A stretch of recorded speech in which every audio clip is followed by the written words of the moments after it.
kung wali last Sunday. 15 na kita sa kung wali last Sunday, isang kamot. Good job. Atong uban, ayaw pa minus-minus. Lantaw yun, kay bulahan. Inig-abot sa Tuesday, mag-review na lang ta. Kay maunang usahay, dugay ta makasabot aning pangapanalangin, kay dili ta makaigo sa frequency. Ha? So don't you know that the Bible is the frequency from earth to heaven? Ay mong kalimot aniha? O sa FM station pa ni, maunay gitawag og tuner. Amen. Magpili lang kayo sa imong ganahan. At tubakas lupig sila o lupig ka. At tubakas pildi sila o daog ka. O ganahan kang pildi, nara po na. So pako ni mong Ginoo, pildi na ta. O ganahan ta mo daog, nara po. Ay supaka ang Ginoo, di ka muda, di ka mapildi. Atong palakpakan si Lord B. Hallelujah. Praise God. Hallelujah. Pastor John, so atong palakpakan. Praise God. Hallelujah. Ang ministers ng kauban. Okay, now. Atong nisugbasan sa Deuteronomy chapter 28. Pantay ha? So, okay sila, maminaw sa maayo ha? Kay lami ning asa may maayo. Maayo ra ka or maayo mabag-o? Nya malambo pag yun. Ha? Asa may imong gama at imong maayong buhaton? 1 in 1 or 3 in 1? Asa maayo? 4x2 or 4x4? Mo ni kira tong wali. 4x4. Amen? Praise the Lord. Hallelujah. Okay. Para ta makasabot, ingon ani siya. Ang pagtulunan, dili lang ni guys got sa usa ka simbahan. Ang pagtulunan, guys got kini siya sa gitawag og agianan. When Jesus said, I am the way, the truth, and the life, no man cometh unto the Father but by me. Hapit akong nalimtan day, Pastor Earl. Basta malimtan yung mga pangalan na iram mo kuhan kitos kadaghan, tuplakpakan. Praise God, Pastor Earl. I am the way, the truth, and the life. Usabot pasabot, I am the way. Dapat mahimo tang usa ka tawo nga mangutana ta, Lord, usang classic way. Daga mang classic way. Aha? Amen, amen? Naiban nga way sakit. Apa iban nga way kwarta. Ha? Dagang classic way. Naay gitawag og ato last time tong wali, naay dalan padulong sa kalaglagan, napoy dalan padulong sa kinabuhi. Og ang dalan padulong sa kalaglagan o sa matong gisgutan diya. Lapad nga dalan. Og sayon nga dalan. O sa matong dalana, dagan gaagi og jutay gaagi. Kisa may yung jutay isa kamot. Kisa may yung jutay isa kamot. Hallelujah. Kisa may yung dagan isa kamot. Sa maning uban, murag neutral. Para sure ball ha. So, ang lapad nga dalan, dagan nga gaagi. Onya, sayon na po nga dalan. So, dili pa ta makasabot o kung saan ang kasigdalan. Onya, ang lapad nga dalan, usa man siya? Ha, usa man siya? Hayag, ngit-ngit. Ngit-ngit. So, lapad siya, dagan pagyod, ngit-ngit pagyod, di magbanggaanay ang tuwa dito. Munang, magsinumbagay ratong mga kabate mo, bang simbahan, maglibakanay. Dili siya please, wala nagpwedeng mag-ingon anak pa. Kung naay problema, i-pray. Di ta mo suwid sa bang simbahan, nga dunay problema, maglibakanay. Kay kanang paglibakanay, gapaila na nga nasa lapad nga dalan. Okay? So pag yung sige no, I am the way, usa mang dalan na gisgutan diya. Kining dalan nga gitawag-tawag prinsipyo. Ay mo kalimutan na, prinsipyo. Kining prinsipyo gitawag na ito nagpagtuo. Kining pagtuo gitawag na ito nagbaruganan. Kining baruganan gitawag nagdoktrina. Kining upat managsama lang na. Kung unsay mong gituan, mao ka na ikaw. Mabita ng mga tao mo to nga, ay ako tigulang na magugko, magsakit akong tuhod. Sure ball na, 100% magsakit ko na imong tuhod, kaya mo na imong doktrinas kinabuhi. Amen. Ay, na mo gusto mong pobre God. O, pobre God. Sure ball, 101% pobre yun na. Ha? Kay mao'y imong doktrina sa kinabuhi. Now, karon, nganong diri siya grabe ang mga milagro. Kay ang atong doktrina, dili parehas sa doktrina sa mga nangagi nga ato ang nakaplagan. For example, doktrina sa healing. Kanang doktrina agiana na gitawag na kuya, ay mo kalimot ha. Kanang gitawag doktrina sa healing. Gitudloan ta usa pagdawat sa healing og nakadawat ta sa healing. Di ba tinuod? Gitudloan ta usa pagdawat sa healing og nakadawat ta sa healing. Doktrina sa kabaguhan. Doktrina sa kabaguhan. Gitudloan usab ka, usab ba? Dawat.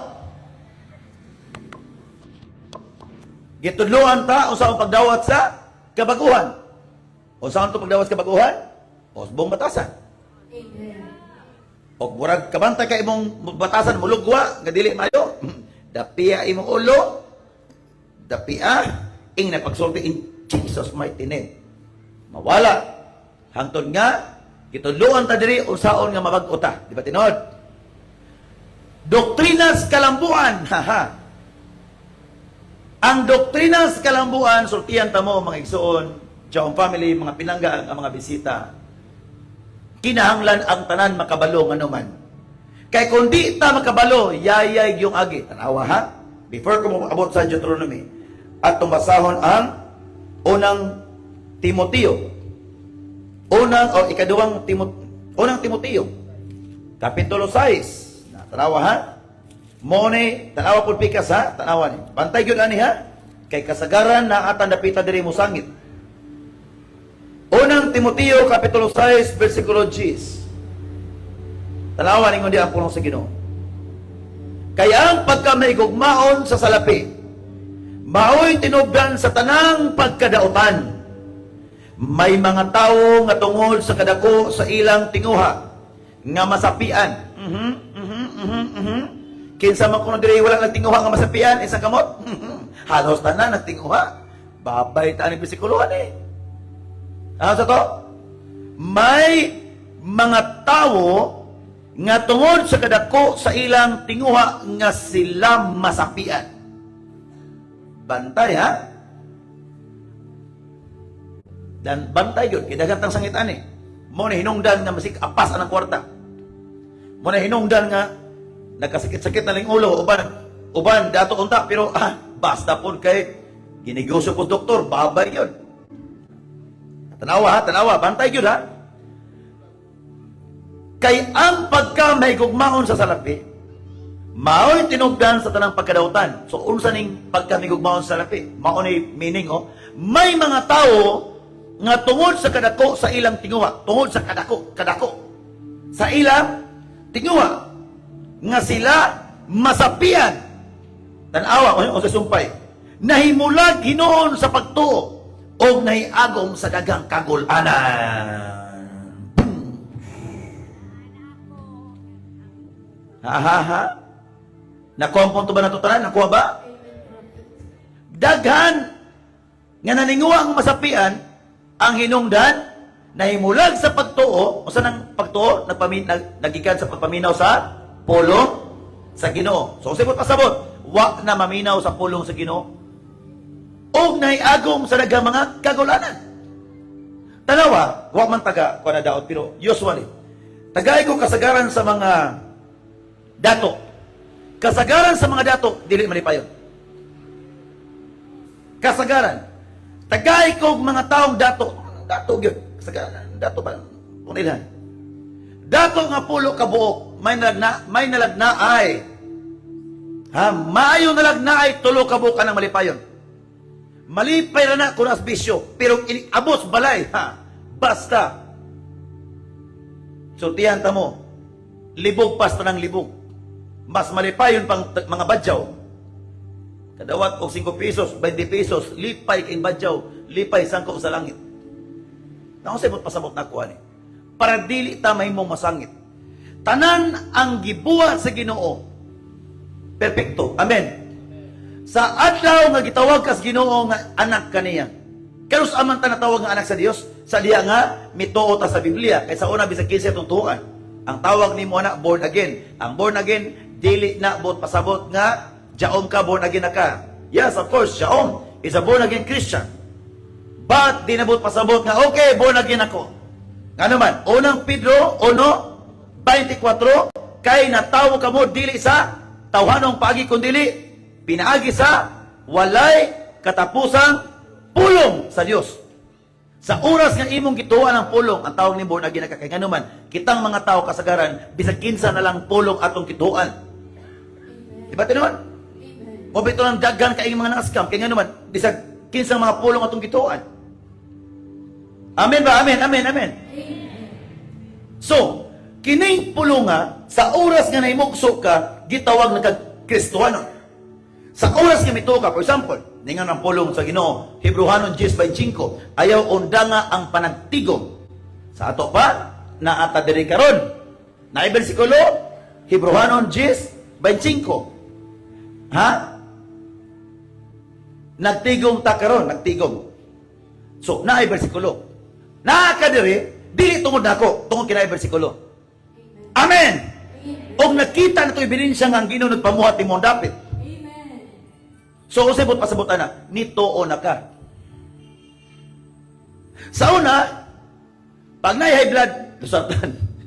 Marag na ni mga itong mga visitors pa. Look, amlodipine, tuo ka. Asagikan sa medical study. Pag abot mo siya, pasuti,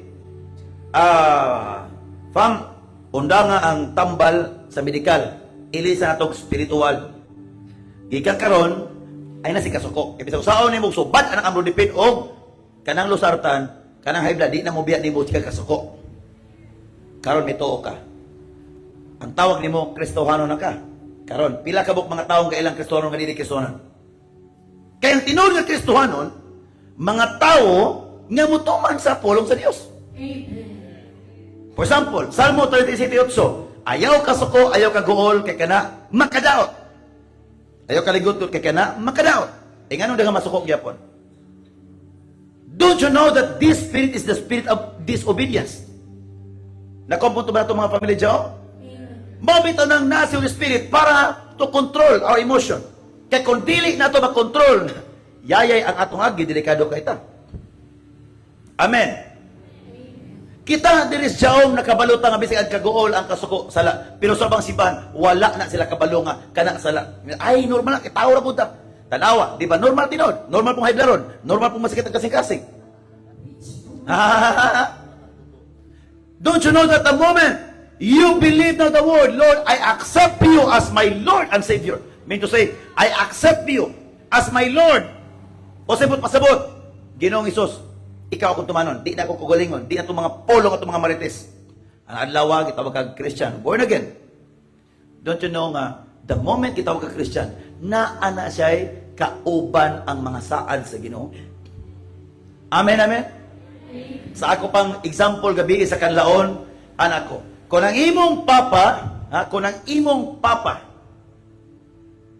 dunay mga propiedad, dunay mga kabtangan, ikaw ang anak, nailabot, wala.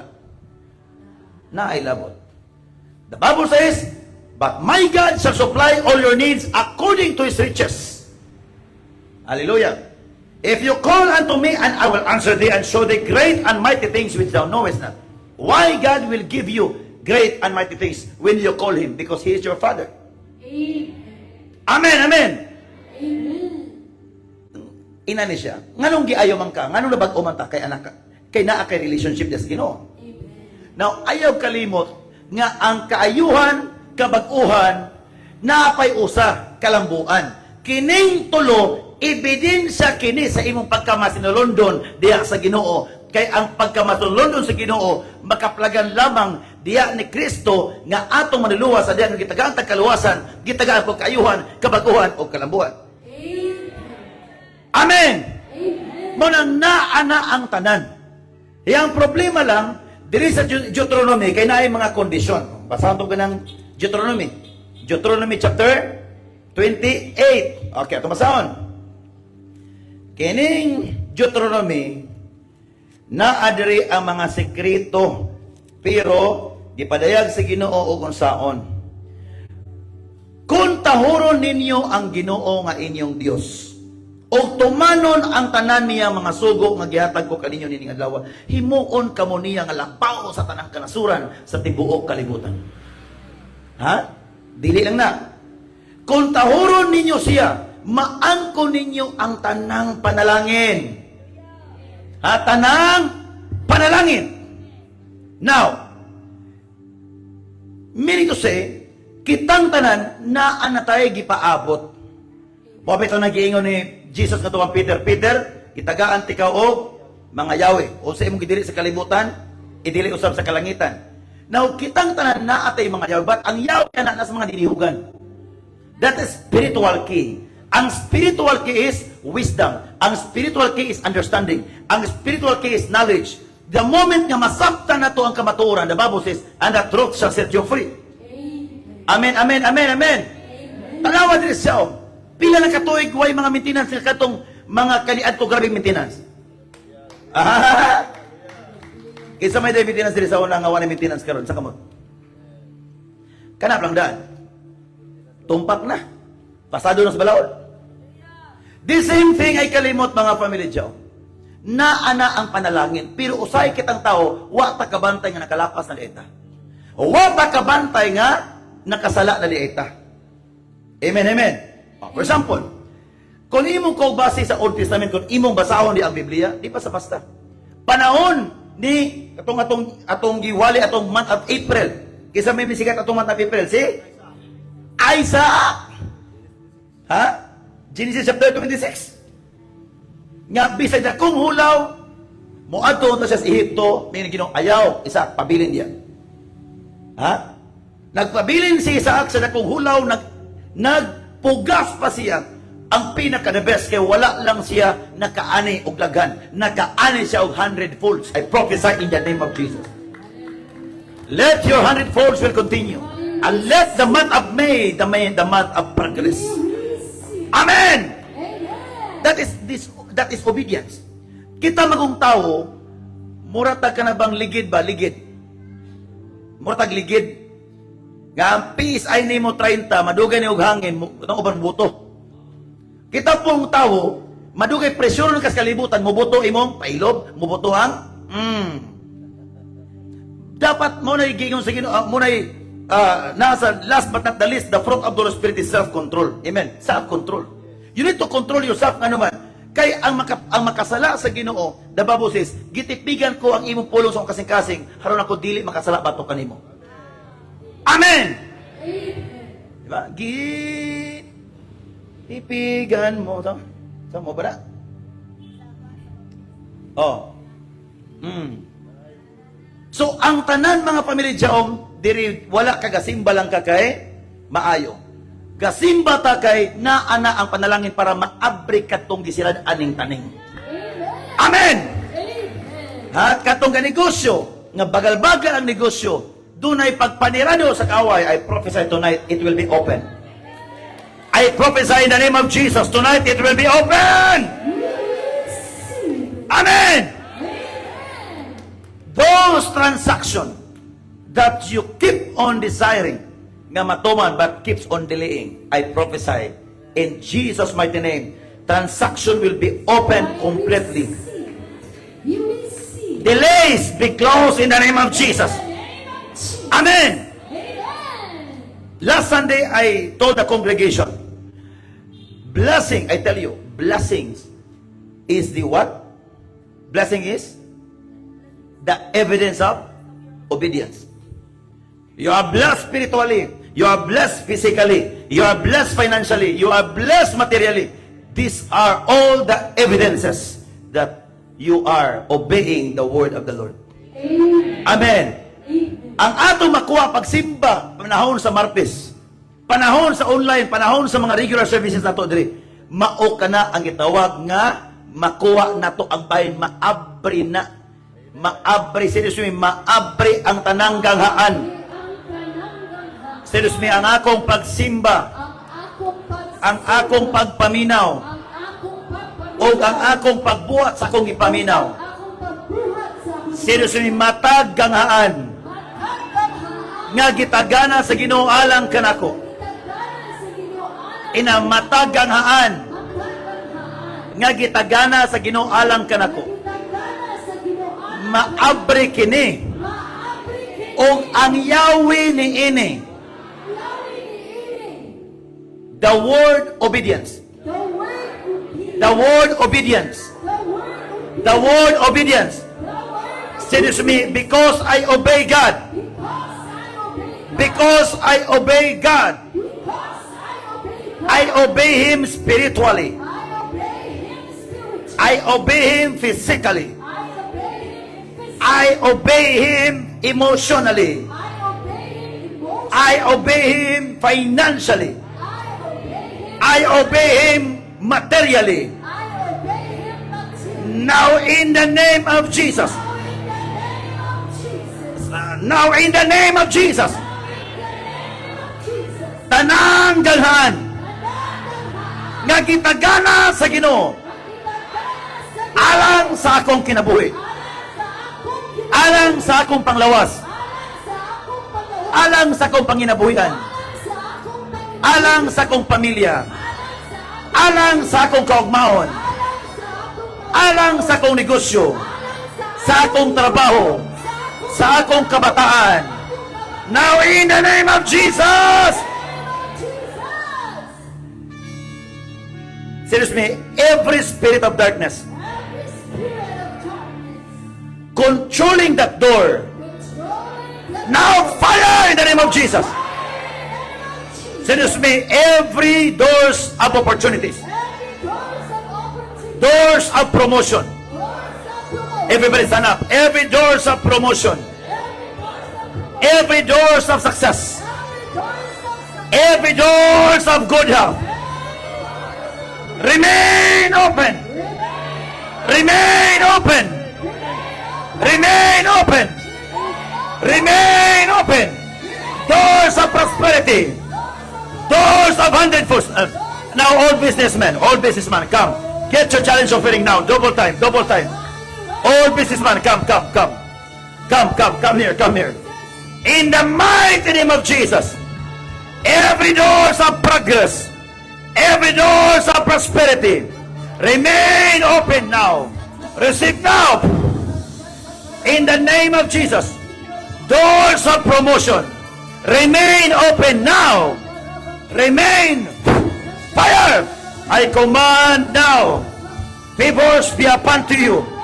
I am praying that doors of opportunities, doors of privilege, doors of goodness remain open for you. In the name of Jesus. Receive now. Receive. Fire. The mighty name of Jesus Christ. Receive now. Receive now. That opportunities, that good health remain open for you. That promotion, that hundredfolds. Not just the month of April, but the month of May. Remain open now in the name of Jesus. As the servant of God, destroy now every words of darkness now. Masupreken naman de deboseke ne mone de deboseka. Ta baboseke pande de deboska. In the name of Jesus. In the mighty name of Jesus.